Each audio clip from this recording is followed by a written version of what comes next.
ताला जा फ़ज़ाइल ऐं मनाक़िब अहादीस जी रोशनी में मूं अव्हां जे साम्हूं बयानु किया। हज़रत उमर फ़ारूक रज़ियल्लाहु ताला अन्हु उहे हस्ती आहिनि जो हज़रत कई मक़ामात में तक़रीबन उलमाए किराम कुछ रिवायतुनि जे मुताबिक़ 15 आयतूं, कुछ रिवायतुनि जे मुताबिक़ 20 आयतूं अहिड़ियूं आहिनि जेके हज़रत उमर फ़ारूक रज़ियल्लाहु ताला अन्हु जेको उमर फ़ारूक सलाह ॾिनो, मशवरो ॾिनो, जेका तजवीज़ हज़रत उमर फ़ारूक पेश कई, रब सुब्हानहु व तआला हज़रत उमर फ़ारूक जे सलाह जे मुताबिक़ ऐं संदन तजवीज़ जे मुताबिक़ अल्लाह सुब्हानहु व तआला आसमान का क़ुरान खे नाज़िल फरमायो। मां अव्हां जे साम्हूं अहिड़ा कुझु 3-4 मक़ामात अर्ज़ु कंदुसि जेके हज़रत उमर फ़ारूक रज़ियल्लाहु ताला अन्हु जीअं सलाह ऐं मशवरो ॾिनो, हज़रत उमर फ़ारूक जे सलाह ऐं मशवरे जे मुताबिक़ रब क़ुरान खे नाज़िल फरमायो। उन्हनि मंझां हिकु आयत आहे कि वत्तख़िज़ू मिन मक़ाम इब्राहीम मुसल्ला। अल्लाह फरमायो कि हबीब करीम सल्लल्लाहु अलैहि वसल्लम तव्हां सभु मक़ाम इब्राहीम के नमाज जी जगह बणायो। मक़ाम इब्राहीम उहो पत्थर आहे जंहिं पत्थर ते हज़रत इब्राहीम अलैहिस्सलातु वस्सलाम संदन कदम मुबारक उन पत्थर ते रखिया हुया ऐं संदन कदम मुबारक रखण सां उन पत्थर ते हज़रत इब्राहीम अलैहिस्सलातु वस्सलाम जा उहे कदम मुबारक उन पत्थर ते ठहिजी विया। उन खां बाद में उहो पत्थर जी जेका जगह आहे उनखे मक़ाम इब्राहीम सॾिबो आहे।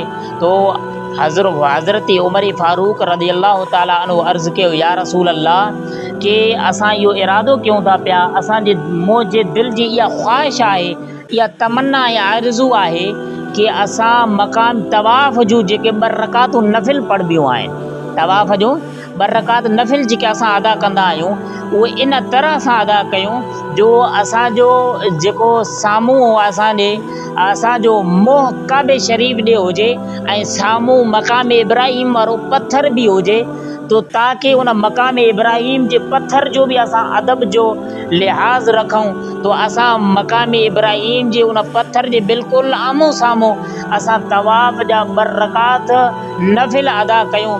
त उन वक़्तु जॾहिं जनाब उमर फ़ारूक रज़ियल्लाहु ताला अन्हु इहा सलाह ऐं मशवरो, इहा तजवीज़ पेश कई त हुज़ूर मुस्तफ़ा करीम सल्लल्लाहु अलैहि वसल्लम फरमाए पाए, उमर मूंखे हिन वक़्तु ताईं अहिड़ो कोई हुकुम कोन मिलियो आहे। त उन वक़्तु अल्लाह सुब्हानहु व तआला आसमान का इहा आयत करीमा नाज़िल फरमायो। अल्लाह फरमायो वत्तख़िज़ू मिन मक़ाम इब्राहीम मुसल्ला, वत्तख़िज़ू मिन मक़ाम इब्राहीम मुसल्ला। ऐं हबीब करीम सल्लल्लाहु अलैहि वसल्लम हज़रत उमर फ़ारूक रज़ियल्लाहु ताला अन्हु इहा तजवीज़ पेश कई आहे, ये राय ऐं मशवरो पेश कयो आहे। इन जे करे हज़रत उमर फ़ारूक रज़ियल्लाहु ताला अन्हु जी राय खे मां रब सुब्हानहु व तआला बि उन जी राय जो भरम रखंदो आहियां ऐं उन जी राय खे मां रब सुब्हानहु व तआला बि उन जी राय जो ख़्यालु कंदो आहियां। इन जे करे जेको हज़रत उमर फ़ारूक रायो पेश कयो आहे, मां रब तो हुकुम फरमायां थो वत्तख़िज़ू मिन मक़ाम इब्राहीम मुसल्ला, मक़ाम इब्राहीम के तव्हां सभु मुस्लमान आया का अलैहिस्सलातु वस्सलाम नमाज जी जगह बणायो। हज़रत ज़ीवकार के ऐं ॿी आयत जेका हज़रत उमर फ़ारूक रज़ियल्लाहु ताला अन्हु जे सलाह ऐं मशवरे जे मुताबिक़ नाज़िल थी, उहा इहा हुई कि पर्दे वारी आयत। मूं ॾे तवजो कयो, कहिड़ी आयत? पर्दे वारी आयत के हुज़ूर मुस्तफ़ा करीम सल्लल्लाहु अलैहि वसल्लम जी ख़िदमत अक़दसा में हज़रत उमर फ़ारूक रज़ियल्लाहु ताला अन्हु इहे सलाह ऐं मशवरो ॾिनो कि या रसूल अल्लाह, तव्हां जी ज़ात आला आहे, अरफ़ा ज़ात आहे, वॾे बुलंद ऐं मक़ाम वारी ज़ात आहे। इन जे करे तव्हां जे दौलत खाने में हर बुरो शख़्स बि अचे थो, नेक शख़्स बि अचे थो पियो, तो फलिहाज़ा तव्हांखे घुरिजे त तव्हां पंहिंजे घर वारनि खे पर्दे जो हुकुम कयो, पंहिंजे घर वारनि खे पर्दे जो हुकुम कयो। त उन वक़्तु हुज़ूर मुस्तफ़ा करीम सल्लल्लाहु अलैहि वसल्लम बि हुआ जनाब उमर फ़ारूक रज़ियल्लाहु ताला अन्हु खां वधीक आका अलैहिस्सलातु वस्सलाम वॾा गैरतमंद हुया, पर अल्लाह जे हुकुम खां बग़ैर अल्लाह जा नबी 1 इंच बि मथे कोई कमु न कंदा हुया। जॾहिं बि अल्लाह जो नबी कोई कमु कंदा हुया तो अल्लाह जे हुकुम जे मुताबिक़ कमु कंदा हुया। त उन वक़्तु जॾहिं हज़रत उमर फारूक रज़ियल्लाहु ताला अन्हु इहो फरमायो, अर्ज़ु कयो कि तव्हांजे दौलत खाने में बुरो नेक हर शख़्स अचे थो पियो, तव्हां पंहिंजे घर वारनि खे पर्दे जो हुकुम कयो। त उन वक़्तु अल्लाह सुब्हानहु व तआला हज़रत उमर फारूक रज़ियल्लाहु ताला अन्हु ये सलाह ऐं मशवरो ॾिनो हुज़ूर मुस्तफ़ा करीम सल्लल्लाहु अलैहि वसल्लम जे ख़िदमत अक़दसा में इहो मशवरो पेश कयो। तो अल्लाह सुब्हानहु व तआला हुज़ूर मुस्तफ़ा करीम सल्लल्लाहु अलैहि वसल्लम ते पर्दे वारी आयत नाज़िल फरमाई, या अय्युहन नबिय्यु कुल अज़वाजिका व बनातिका व निसाइल मुमिनीन युदनीन अलैहिन्न मिन जलाबीबिहिन्न। अल्लाह सुब्हानहु व तआला फरमायो, ऐ नबी तव्हां हुकुम फरमायो, ऐ नबी सल्लल्लाहु अलैहि वसल्लम तव्हां हुकुम फरमायो, तव्हां चओ पंहिंजे घर वारनि खे, पंहिंजे न्याणियुनि खे, धीअरुनि खे ऐं मोमिननि जे औरतुनि खे चओ, छा चओ, युदनीन अलैहिन्न मिन जलाबीबिहिन्न, तव्हां पंहिंजे घर वारनि, पंहिंजे न्याणियुनि ऐं मोमिननि जे औरतुनि खे इहो चओ त पंहिंजे मथां पंहिंजे चादरनि सां पंहिंजे मुंहं खे, पंहिंजे जिस्म खे ढके रखनि। सवले सिंधी में ईअं सम्झो कि पंहिंजे पर्दो पाइनि ऐं बुरको पाइनि। तव्हां पंहिंजे घर वारनि, पंहिंजे धीअरुनि ऐं पंहिंजा मोमिननि जी औरतुनि खे इहो हुकुम ॾियो त पंहिंजे मथां चादरनि खे पाइनि, बुरको पाइनि, पंहिंजे जिस्म के कंहिं बि हिसे खे कंहिं गैर महरम जे साम्हूं को न ज़ाहिर कनि। तो हज़रत ज़ी वक़ार इहा आया मुबारका भी हज़रत उमर फारूक रज़ियल्लाहु ताला अन्हु जी सलाह ऐं मशवरे जे मुताबिक़ नाज़िल थी। तो हज़रत ज़ी वक़ार के उलमाए किराम एक दिलचस्प ॻाल्हि बयान फरमाई आहे पर्दे जे बारे में। उलमाए किराम फरमाइनि था कि ये अलॻि मौज़ू मां कॾहिं अव्हां जे साम्हूं पर्दे जे अहकाम जे बारे में भी इंशाअल्लाह कंहिं जुमे में बयानु कंदुसि। फ़िलहाल इहो मौज़ू न आहे असांजो।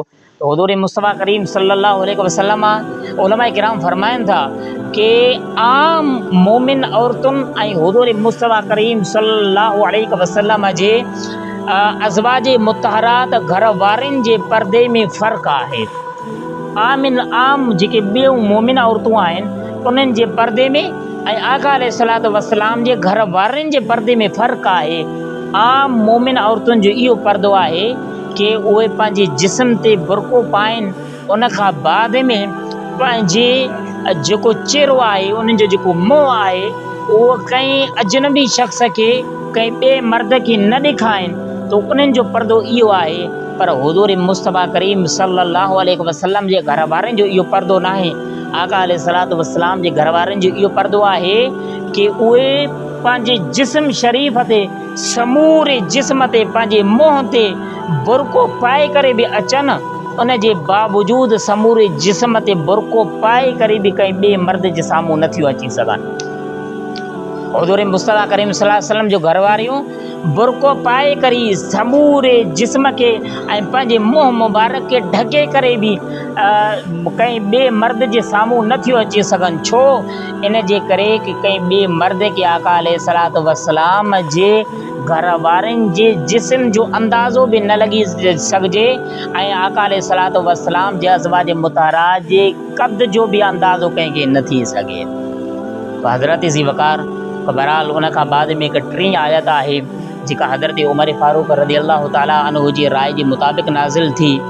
उहा आयत आहे कि हुज़ूर मुस्तफ़ा करीम सल्लल्लाहु अलैहि वसल्लम असर जी नमाज़ खां बाद में, यानी टे पारी जी नमाज़ खां बाद में रोज़ानो पंहिंजे घर वारनि जे उन्हनि जे घरनि ॾांहुं वेंदा हुया, हर हिकु जे घर ॾांहुं वेंदा हुया। तो जनाबे ज़ैनब बिन्त जहश रज़ियल्लाहु ताला अन्हा उम्मुल मोमिनीन हुज़ूर मुस्तफ़ा करीम सल्लल्लाहु अलैहि वसल्लम जी पाक घरवारी ऐं आका अलैहिस्सलातु वस्सलाम उन जे घर में माखी हूंदी हुई। तो हुज़ूर मुस्तफ़ा करीम सल्लल्लाहु अलैहि वसल्लम उते वेही करे माखी जेको मुलाज़ो कंदा हुया, उनखे ॾिसंदा बि हुया ऐं माखी पीअंदा बि हुया। तो उन हिकु वक़्तु हिकु मरतबा हज़रत उम्मुल मोमिनीन जनाबे आयशा ऐं जनाबे हफ्सा रज़ियल्लाहु ताला अन्हा ये पाण में सलाह कयो तो आका अलैहिस्सलातु वस्सलाम अचनि तो असां ॿई गॾिजी करे इहो हुज़ूर मुस्तफ़ा करीम सल्लल्लाहु अलैहि वसल्लम घर वारनि जो पाण में नाज़ जो हिकु अलॻि मक़ाम ऐं मर्तबो हूंदो आहे। घर वारनि जो पाण में महबत वारो हिकु अलॻि अंदाज़ हूंदो आहे। इन खां ॿियो कोई इंसानु असांखे इहो न आहे त ॿियो कोई मतिलबु वठूं कि घर वारनि जो ज़ाल जो मुड़ुस जो पाण में हिकु अलॻि महबत हूंदी आहे। त बहरहाल उनजा पंहिंजा अलॻि ॻाल्हियूं हूंदियूं आहिनि। तो बहरहाल उन खां बाद में हुज़ूर मुस्तफ़ा करीम सल्लल्लाहु अलैहि वसल्लम जे लाइ फरमायूं, अर्ज़ु कयूं कि तव्हांजे वात मां कुझु बदबू अची रही आहे। आका अलैहिस्सलातु वस्सलाम फरमायो कि मां त माखी खाई आयो रहिया आहियां। त उन खां बाद में हुज़ूर मुस्तफ़ा करीम सल्लल्लाहु अलैहि वसल्लम फरमायो कि मां पंहिंजे मथां ॿीहर इहो हराम थो करे छॾां कि ॿीहर माखी कोन खाईंदुसि। त उन वक़्तु हुज़ूर मुस्तफ़ा करीम सल्लल्लाहु अलैहि वसल्लम जे सहाबी हज़रत उमर फारूक रज़ी अल्लाह ताला अन्हु आका अलैहिस्सलातु वस्सलाम जे घर वारनि खे इहो ऐलान कयो ऐं उन्हनि खे हज़रत उमर फारूक चयो कि असा रब्बुहु इन तल्लक़कुन्ना अन युब्दिलहु अज़वाजन खैरम मिनकुन्ना।